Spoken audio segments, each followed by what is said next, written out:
like to thank the media for coming to our press conference, and I would like in a special way to thank MDCT members for coming in your numbers. You have demonstrated that you are indeed a force to reckon with. The MDCT is a social democratic party that was founded on values of constitutionalism. It is a party that operates under the dictates of the Constitution. The sad reality is that this Constitution has been mutilated and shredded into pieces for times without number by those who are supposed to uphold and defend it. Article 9.1.2a enjoins the President to uphold and defend the party's Constitution. It therefore follows that the President cannot be at the center of constitutional transgressions. Douglas Mwonzora has for times without number violated the Constitution of the party during his term as President of the party. Mwonzora is an illegitimate President who is a product of a rigged extraordinary Congress which did not form a quorum. In terms of Article 6.2.7, if an extraordinary Congress does not form a quorum, an extraordinary Congress must be called by the National Council within 6 months of the date of the incorrect Congress. This means that this extraordinary Congress was supposed to be held not later than 27 June 2021. Therefore, he was an illegitimate president. He is an illegitimate president who has no power to preside over any party processes. Firstly, he appointed a second deputy president in violation of Article 9.2 of the party constitution. The MDCT constitution does not have a provision for a second deputy president, and this was correctly interpreted by the Supreme Court judgment of March 2020 in the famous Mashagile versus MDC case. Douglas Mwonzora went further and appointed the Treasurer General and the Secretary for Information and Publicity, whereas the Constitution in Article 9.1.4 only allows the President to appoint deputies to officers of Congress. He went further and added other people into the National Standing Committee, violating Article 6.4.4. This is problematic in the sense that the decisions that are taken and recommended to lower structures are questionable and are rendered null and void. The Mwonzora Cabal has gone on to disband legitimate party structures, a case in point being the Bulawayo Provincial Executive, and replaced it with the bogus structure, whereas Article 6.9.1.7 is very clear on what should have happened to the 2014 Bulawayo Provincial Executive. This reckless behavior calls into question the composition of the National Council, because legitimate and correct 2014 National Council members have been replaced by fake council members. This scenario applies in every other province. Article 4.3 of the party constitution clearly articulates that the MDC is against all forms of violence and does not believe in the use of violence as a way or means of attaining any political, social, economic, or religious objective. Douglas Mwonzora benefited from a violent extraordinary Congress which was rigged and did not form a quorum. Perpetrators of the Congress violence have not yet been dealt with to date. Mwonzora is protecting and harboring violent people in the party. It is 13 months since the extraordinary Congress, and not even a simple structure was dissolved from branch level to provincial level to allow for the ordinary Congress to take place according to the dictates of the party's constitution. The MDCT constitution is very clear on Congress timelines and processes, to the extent that Article 6.12.6 stipulates that branch executive committee members shall be elected at a branch assembly meeting held once every 5 years, provided that elections shall take place at least 2 months prior to each ward assembly meeting, held in terms of Section 6.11.2. The MDC has at least 5 branches in each of the 1,958 wards, which translate to 9,790 branches countrywide. countrywide. What this means is that you need at least 2 months to dissolve and conduct fresh elections for all the 9,790 branches countrywide. This is a process which must be conducted meticulously and thoroughly, because it is those branches that will elect the ward chairpersons that form a substantial part of Congress delegates, that is the 1,958 delegates. It is also important to note that the Constitution deliberately uses the word "at least," which means not less than.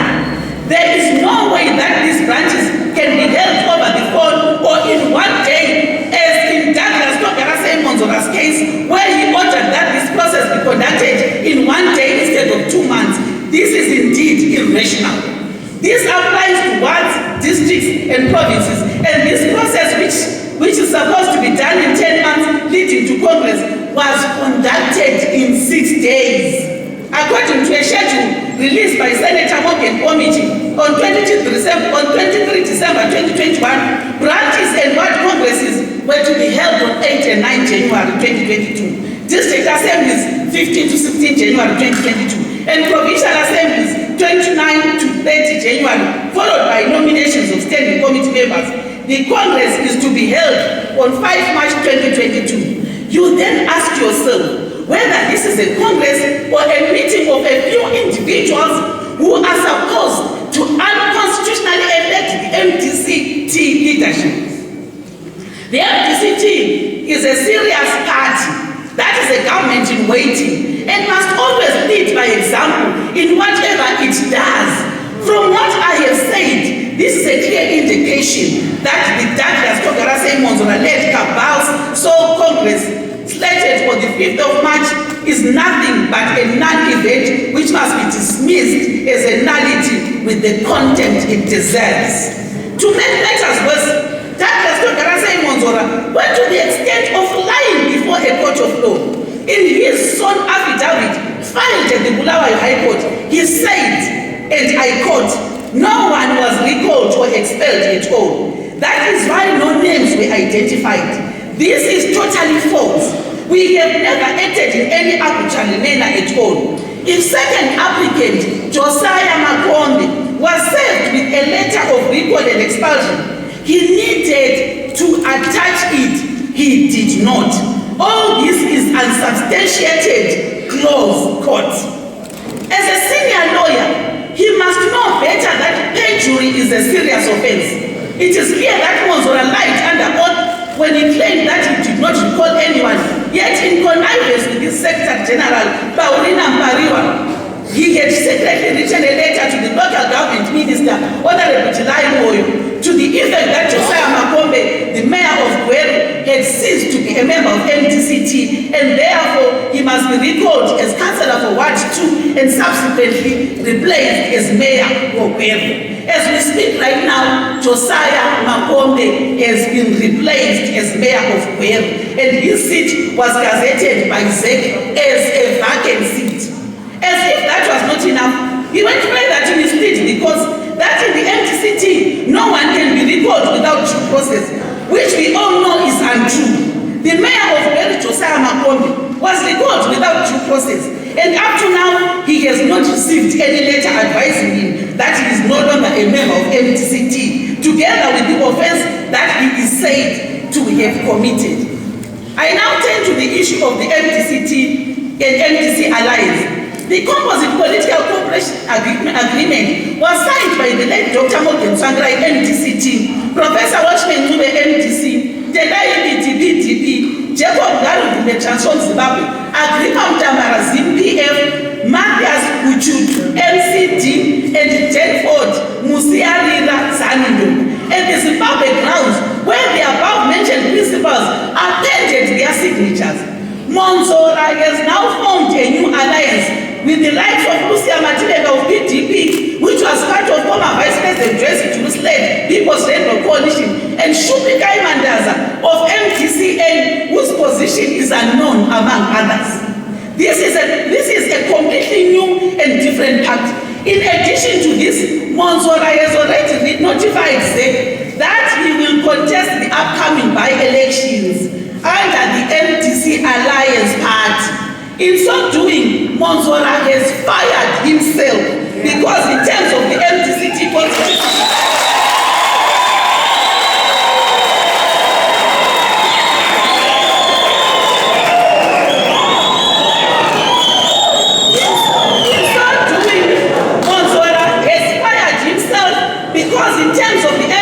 Constitution, Article 510A, membership of the party shall be terminated if a member joins or supports a political party other than the MDCT. Termination of membership in these circumstances is automatic. I would like to substantiate this by alluding to the fact that Mwonzora recalled several MPs and councillors because they were members of the Alliance, and recently recalled Josiah Makonde because he was said to be a member of the Alliance, and therefore he had ceased to be an MDCT member. This is a clear indication that Douglas Togarase Mwonzora is no longer an MDCT member.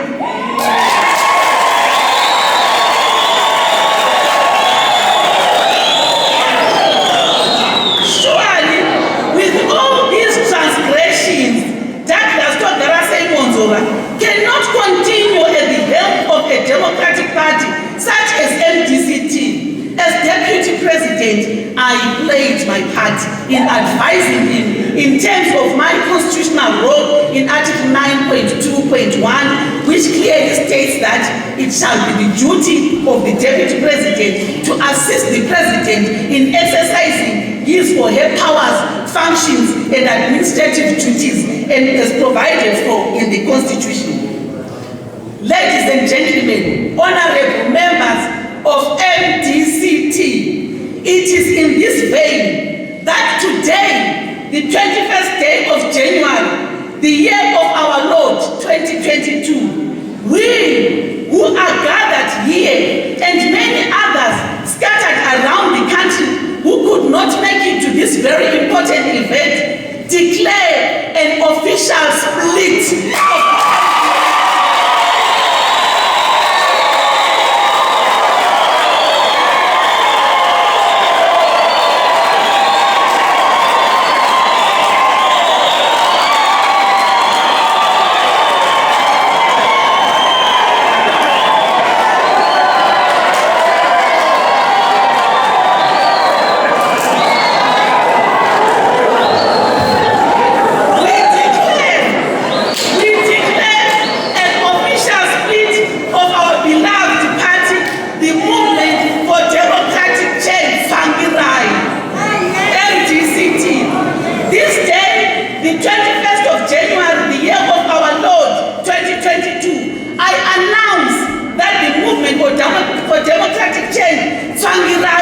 has split, and there are now two MDCT formations, one led by yours truly, Dr. Khupe, who is also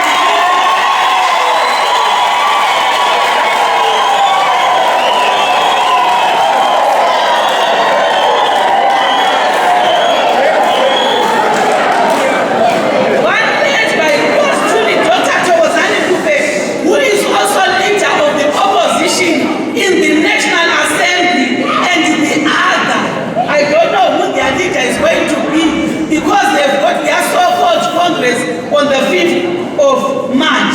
We are announcing this with a heavy heart because this is not what we wanted, but circumstances beyond our control have forced us to do this.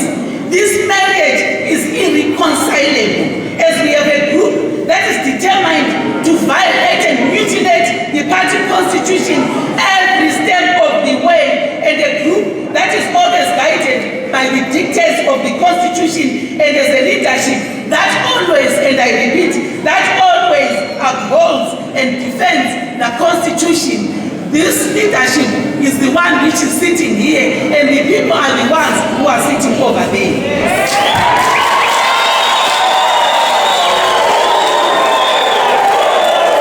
I did my best to exercise my powers and functions that include that of upholding and defending the party's constitution and upholding and defending the party's values, but time has come to say this far far and no further. In a few weeks to come, we are going to have a national executive and a national council to discuss the roadmap to Congress as per the constitutional timelines. I would like to conclude by emphasizing that today, the 21st of January 2022, the MDC team has 2 formations. And I am therefore pleading with other political players not to interfere with our internal politics as MDC team.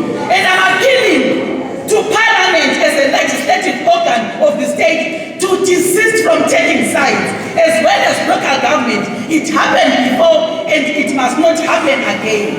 At the same time, I am calling on the Ministry of Justice to be fair and just in dealing with this matter. Like I said, we have a group which is anti the Constitution and a group which respects the Constitution and operates under it in the spirit and in the letter in which it was written. Please,